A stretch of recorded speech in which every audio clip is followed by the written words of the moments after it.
नमस्कार। एक बार फिर से मैं आप सभी के सामने उपस्थित हूँ बेहद महत्वपूर्ण टॉपिक के साथ और बात करने वाले हैं आज हम भारत और जापान के बारे में। जैसे कि आप पिछले दिनों से ये सुनकर के आए होंगे कि जापान अपनी पावर को, अपने मिलिट्री को बहुत ही ज़्यादा स्ट्रेंथन कर रहा है, बढ़ा रहा है, न्यू प्रोजेक्ट्स लेकर के आ रहा है। साथ ही साथ ऑस्ट्रेलिया जैसे जो देश हो जाते हैं उनको अपने हथियार खरीदने का ऑफर भी दे रहा है। वही जापान जो काफ़ी लंबे समय तक जिसने डिसआर्मामेंट, अपने हथियारों पर वृद्धि नहीं करनी है, सेना पर ज़्यादा खर्चा नहीं करना है, इस रणनीति को अपना रहा था, अचानक से वही जापान कैसे एक टर्निंग पॉइंट लेता है और वापस से एशिया पर राज करने की अपनी स्ट्रैटेजी बनाता है। तो चलिए इसी के बारे में बातचीत करेंगे। और अभी हम जापान का जो जिक्र कर रहे हैं वो इसलिए कर रहे हैं क्योंकि भैया जापान जो है वो इस समय भारत के साथ भी अपने संबंधों को एक नई ऊंचाई पर लेकर के जाने वाला है। और हाल ही में यहां पर यात्रा हुई है किसकी, India Japan trade in a local currencies, इस पर बातचीत करी जा रही है। तो जो मोदी और तकाइची हैं इनकी बैठक हुई, ठीक है, और ये विजिट पर आई हैं, इंडिया की विजिट पर, और मे बी लाइक 3 जुलाई को ये वापस चली जाएंगी। इस बीच जो सबसे इंपॉर्टेंट मुद्दा रहा वो ये था कि व्यापार अभी तक जो डॉलर में किया जाता था, अब वो व्यापार लोकल उनके जो करेंसी है उसमें किया जाएगा, यानी कि येन और रुपए में व्यापार होगा अब, जिससे दोनों ही देशों का जो व्यापार घाटा था उसको बेहतर किया जा सकता है। लेकिन आपको ये समझ में आएगा कि अचानक से ऐसे कैसे हम यूएस का जो डॉलर है वो हर जगह से रिप्लेस कर रहे हैं, इससे हमारे भारतीय जो रुपया है वो भी स्ट्रेंथन होगा। तो एक स्ट्रैटेजी जो है वो बिल्ड करी जा रही है इसको लेकर के। नाउ आगे आ जाते हैं और देख लेते हैं थोड़ा सा। अच्छा, कल का मुझे कमेंट याद आया and I personally thank that person. उन्होंने एक सजेशन मेरे लिए लिखा था एंड दिल से मुझे बहुत अच्छा लगा पढ़ करके। दैट पर्सन कॉल कि मैम आप कुछ शब्द हैं, आप डिलीवर बहुत अच्छा करते हैं, एक कुछ शब्द है जैसे कि जो है, ये है, जैसे कि है, ये हो जाता है, इसको कम यूज़ किया करिए। सो अब मैं ट्राई करूँगी कि ये वर्ड्स में ज़्यादा यूज़ ना करूँ, बट इन फ्लो वो मेरे ऐसे ही निकल जाते हैं, इंटेंशनली मैं यूज़ नहीं करती हूँ, तो अब मैं उसको थोड़ा सा साइड करने का ट्राई करूंगी। और ऐसे जितने भी पॉजिटिव कमेंट्स हैं मैं सारे कमेंट्स आप लोगों के पढ़ती हूँ, और कोई सजेशंस है तो वो भी आप मुझे दिया करिए। चलिए आगे बढ़ते हैं और देख लेते हैं ये पिछले हाल के दिनों में जितनी भी खबरें रही हैं। यहाँ पर हैं पीएम जो तकाइची हैं, इनकी 3 दिवसीय भारत दौरा है। पीएम मोदी इन मुद्दों पर बात करेंगे। कौन कौन से मुद्दे अब खास रहने वाले हैं, जिन जिन मुद्दों पर चर्चा होगी, जिन जिन मुद्दों पर इन दोनों ही देशों को आगे अपने संबंधों को लेकर के जाना है। सो 16वें शिखर सम्मेलन का ये प्रमुख उद्देश्य अभी रहने वाला है कि आर्थिक सुरक्षा सहयोग पर दोनों लोग घोषणा करेंगे कि हमें अपनी दोनों की जो इकोनॉमी है उसको स्ट्रेंथन करना है, राइट। विदेश मंत्रालय के अनुसार इस समझौते का मकसद दोनों देशों की रक्षा क्षमताओं जैसे सैन्य तैयारियों को भी मजबूत करना है। यानी कि एशिया रीजन में अभी सबसे अच्छा बेहतरीन एक साइन अग्रीमेंट हुआ है किसके बीच में, तुवालू और ऑस्ट्रेलिया के बीच में। ऑस्ट्रेलिया ने ऐसा दांव चला कि भाई चाइना समझ ही नहीं पाया कि हुआ क्या। उसने तुवालू के साथ डील साइन करी कि तुवालू कभी भी किसी दूसरे देश को अपने बंदरगाह, पोर्ट्स को सैन्य जो एक्टिविटीज हैं इनके लिए यूज नहीं करने देगा, प्लस साथ ही साथ कोई भी वहां पर इन्वेस्टमेंट उसके उन क्षेत्रों में नहीं कर सकता है और ना ही सैन्य बेसिस तुवालू में बना सकता है, राइट। जिससे कि उसने पैसिफिक क्षेत्र को एक तरीके से सुरक्षित करने का काम किया और चीन को साइडलाइन किया। प्लस अब जापान भी यही काम कर रहा है।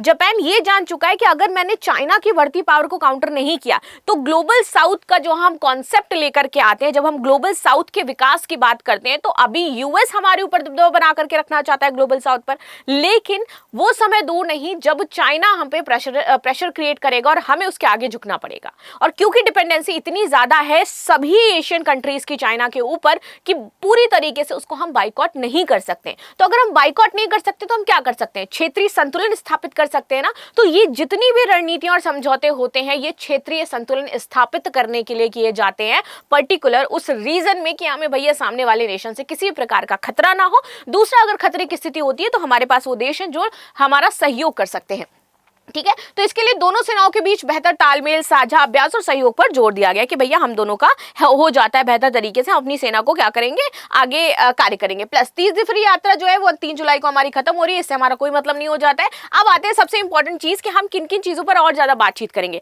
सबसे इंपॉर्टेंट है कि दोनों नेताओं ने रक्षा, आर्थिक व्यापार, निवेश, सेमीकंडक्टर, स्वच्छ ऊर्जा, कृत्रिम बुद्धिमत्ता, दूरसंचार और क्षेत्रीय वैश्विक मुद्दों पर चर्चा की बात कही थी।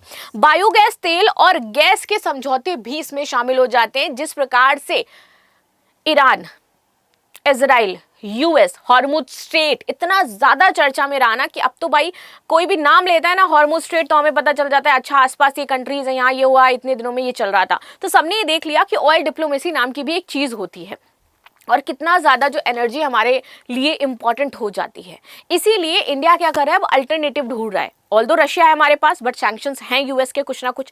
प्लस अब हमें क्या चाहिए कि अगर मान लीजिए स्ट्रेट ऑफ हॉर्मुज ब्लॉक हुआ तो हमें कितनी ज़्यादा टेंशन क्रिएट हुई, जो अभी गैस के दाम बढ़ चुके हैं वो नीचे जाने का नाम ही नहीं ले रहे। तो अब हमें ऐसे अल्टरनेटिव देश चाहिए जो भैया उधर से ना आ रहे हो तेल लेकर के, स्ट्रेट ऑफ हॉर्मुज को पूरी तरीके से बाईपास ही कर दे। तो हम अदर अल्टरनेटिव कंट्रीज को यहाँ पर तलाश रहे हैं। इसके लिए हमने जापान के साथ भी बातचीत करी है।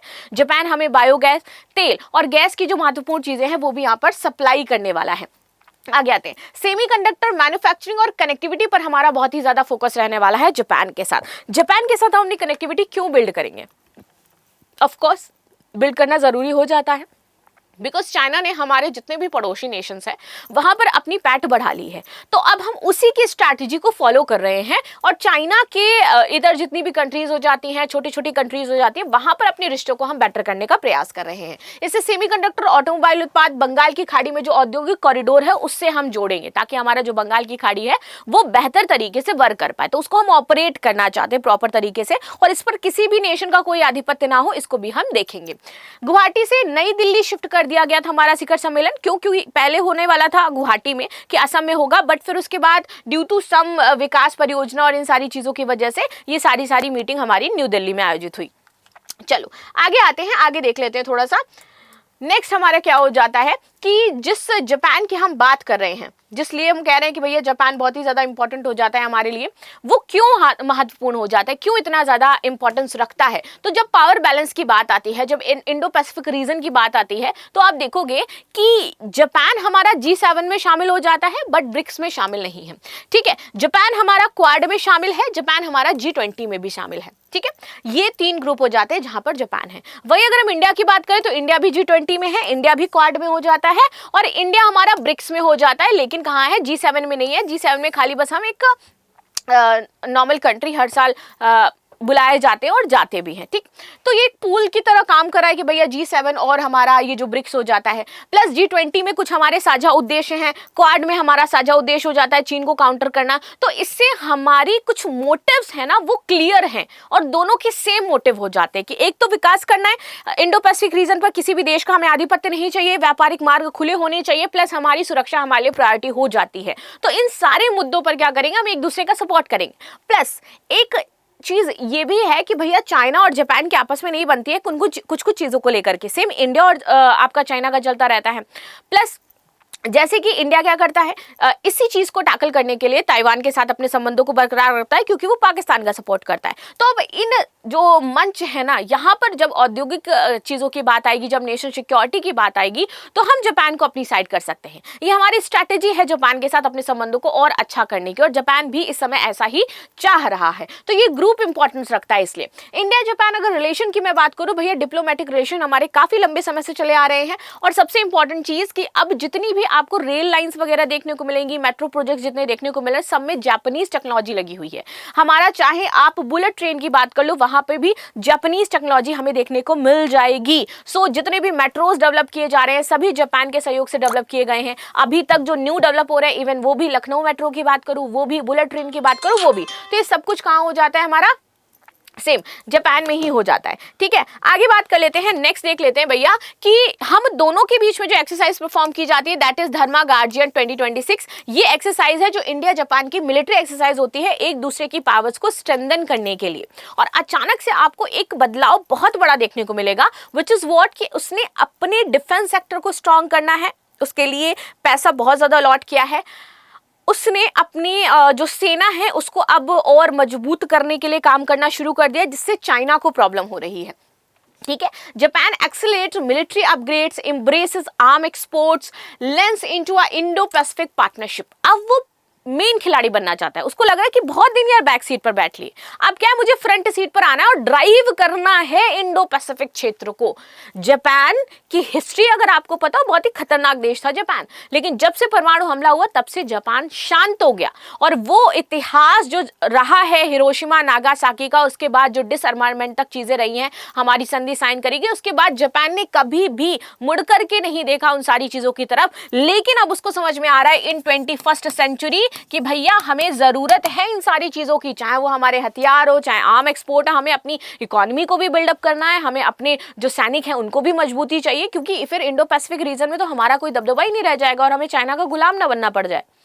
ठीक है, इन सारी चीजों को देखते हुए जापान ने ये सब अनाउंस किया है कि भैया देखो, जो हिस्टोरिकली हमारे प्रोहिबिशंस थे कि हम आर्म एक्सपोर्ट नहीं कर सकते, हम इसको भी खत्म करेंगे। हम ये भी करेंगे कि हम ट्रूप्स ज्वाइंट जो हमारी मल्टीनेशनल कॉम्बैट ड्रिल्स हैं फिलीपींस के साथ, वो भी हमने फर्स्ट टाइम यहाँ पर परफॉर्म करी है। हम ऑस्ट्रेलिया को ऑफर कर रहे हैं कि भैया हमारा तुम जो सबसे इनबिल्ड हमने अभी बनाई है पनडुब्बी, उसको आप खरीदो आकर के। तो ये सारे हम काम करेंगे क्योंकि अब हमें मेन प्लेयर बनना है।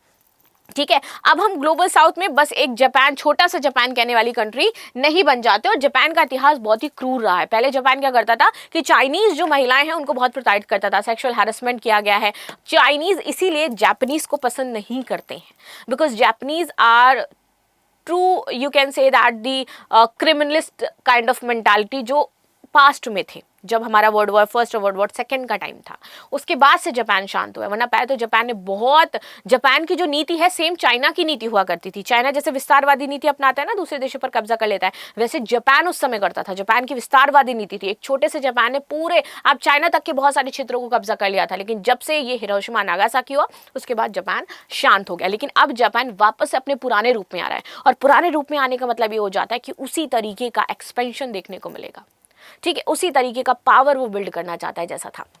Now how Japan's long-range Type 12 missiles could force Beijing to rethink Taiwan's and the region's strategy। अब देखो चाइना को दिक्कत क्या हो जाती है, चाइना को दिक्कत ये हो रही है कि भैया जापान ताइवान के साथ भी अपने संबंधों को बेहतर कर रहा है। तो उसको लग रहा है कि अगर जापान इस तरीके से मिलिट्रीज बिल्ड कर रहा है, जापान इस तरीके से हथियारों को बिल्ड कर रहा है, तो वो हमारे लिए अच्छा नहीं हो जाता है, ताइवान के लिए अच्छा नहीं हो जाता है, और भारत के लिए लेकिन बहुत अच्छा है। भारत इसीलिए अपने साथ जापान को बहुत आगे तक लेकर के जाना चाहता है। क्वाड में शामिल किया due to Indo Pacific region, plus Pakistan के मुद्दे पर भी वो जापान का सपोर्ट मांगता है, बिकॉज उसको भी पता है कि क्या सिचुएशन अभी चल रही है और कैसे हमें पावर बैलेंस बनाना है। This is all called the कूटनीति, और यही कूटनीति हमारी चली रहती है।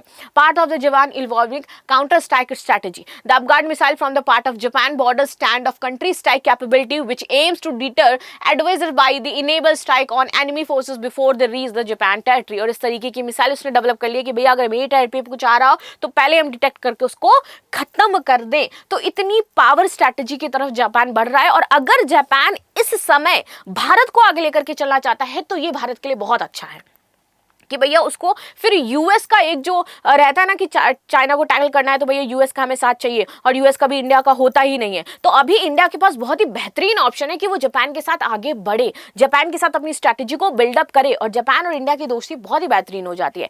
Now we talk about the Japanese countries जो प्रेजेंट समय में चल रही हैं। आप देखोगे बहुत सारी 2000, 3000, 4000, 5000 इस समय हमारे बेसिस जो है ऑपरेट हो रहे हैं कंपनी के यहाँ पर पूरे इंडिया में। नाउ नेक्स्ट आ जाते हैं, मेजर जी का प्रोजेक्ट भी इंडिया में चल रहा है, जो मेट्रो वाला मैंने आपको बताया, चाहे वो Sikkim biodiversity conversation force management हो, चाहे हमारा असम गुवाहाटी वाटर सप्लाई हो। बहुत तरीके से जो जी का प्रोजेक्ट है हमारा, जिसमें Mumbai to Ahmedabad high speed railway, western dedicated freight corridor, south Andaman power supply, capacity development of mountain roads maintenance projects, ये सारे के सारे प्रोजेक्ट्स जो डेवलप किए जा रहे हैं, मोस्टली प्रोजेक्ट्स हमारे नॉर्थ ईस्ट साइड भी चल रहे हैं, ये सब हमारे जापान के सहयोग से चलाए जा रहे हैं। चाहे वो बुलेट ट्रेन हो जाता है, ठीक है, चाहे वो अदर हमारा Mumbai Allahabad high speed train projects हो जाता है, सब में हम इनका ही जो टेक्नोलॉजी है वो यूज करते हैं। नाउ टोटल ग्रेड अगर हम 2023-24 की बात करें, हमारे जो व्यापार हुआ है ये रहा है लगभग 1,95,000 करोड़ रुपए का, जो इंडिया और जापान के बीच में किया गया है। अभी जो हमारा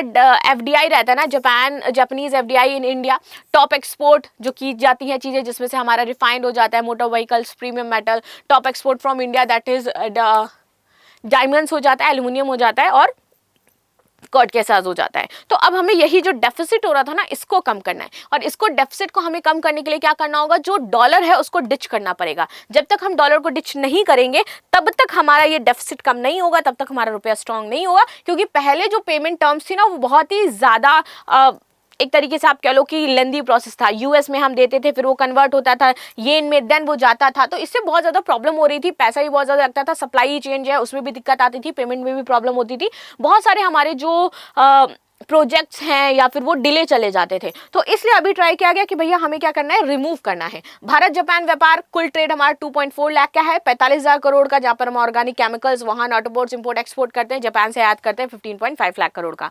ये सारी चीजें अब हम बिल्डअप करेंगे, तो हमारे पास एक नई चीज है, एक नया भविष्य है, एक नया राह है कि इंडो पैसिफिक क्षेत्र में जापान के साथ मिलकर के भारत ने कदमों को आगे बढ़ाए और चाइना को इससे क्या कर सके, वो टैकल कर सके। तो इस पर आपकी क्या राय है जरूर बताइएगा, क्योंकि इससे हमें एक नई दिशा मिल रही है, एक रणनीतिक साझेदारी बन रही है, और चाइना को हम इससे क्या कर पा रहे हैं, काउंटर कर पा रहे हैं। सो लास्ट में आपके लिए क्वेश्चन है, जरूर बताना है भैया कि भारत और जापान के बीच में जो प्रस्तावित हमारा लोकल करेंसी सेटलमेंट व्यवस्था है, इसका प्रमुख उद्देश्य क्या हो जाता है।